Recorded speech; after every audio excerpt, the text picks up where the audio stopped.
રાજકોટ જિલ્લાના ઉપલેટામાં સમસ્ત મહેમાન જમાત દ્વારા ઉપલેટા કોટેજ હોસ્પિટલ ખાતે ચાલતા કેમ્પના તમામ ડોક્ટર તેમજ ટ્રસ્ટીઓને સન્માનિત કરવામાં આવ્યા હતા. ઉપલેટામાં કોટેજ હોસ્પિટલ ખાતે ચાલતા સૌરાષ્ટ્ર સર્વોદય કેમ્પના દાતાઓ તેમજ કોટેજ હોસ્પિટલના ડોક્ટર તેમજ દેશ વિદેશથી પધારેલા ડોક્ટરોનો ઉપલેટા સમસ્ત મહેમાન જમાત દ્વારા સન્માન કરવામાં આવ્યું હતું. આ કાર્યક્રમમાં ઉપલેટાના મહેમાન જમાતના ટ્રસ્ટીઓ, તમામ સભ્યો, હોદ્દેદારો, આગેવાનો ઉપસ્થિત રહ્યા હતા.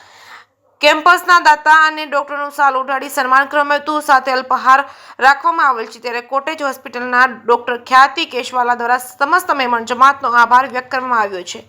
અજય કેસરી ગુજરાતી સાથે અર્શી આહિર, ઉપલેટા. ડૉક્ટર ખ્યાતિ કેશવાલા ગરેજા, સુપ્રિન્ટેન્ડન્ટ અને ઓપ્થેલ્મિક સર્જન કોલેજ હોસ્પિટલ ઉપલેટા. આજે અમને સમસ્ત મહેમાન સમાજ દ્વારા સૌરાષ્ટ્ર સર્વોદય ટ્રસ્ટ અને કોટેજ હોસ્પિટલ બંનેને અમને અત્યારે સન્માનિત કર્યા છે. એના માટે અમે બહુ એમનો આભાર માનીએ છીએ અને આવકારીએ છીએ. અમે એમનો જે સહકાર મળે છે કેમ્પમાં એના માટે અમે બહુ આભારી છીએ એમના. અને થેન્ક યુ કે આવી રીતના જ અમારી જે ટીમના જેમ કામ કરી શકીએ એના માટે અમે પ્રાર્થના કરીએ છીએ કે આગળ આવી રીતના ચાલતું રહે. હું હાજી અબ્દુર્રહમાન હાજી શિવાણી, સમસ્ત મહેમાન જમાત ઉપલેટા પ્રમુખ.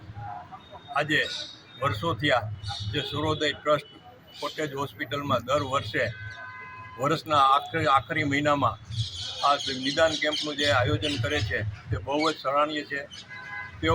તેઓના જે ટ્રસ્ટી છે, તેઓના પ્રમુખ છે, અથવા જે બહારથી જે ડોનર છે, જે ડૉક્ટર જે આવ્યા છે, તેઓનું સમસ્ત મહેમાન જમાત ઉપલેટા વતી આજે સન્માન કરેલ છે અને બધાને અમે આવકારીએ છીએ અને આવું કામ કુદરતવાળો તેઓ પાસે લે એવી આશા રાખીએ.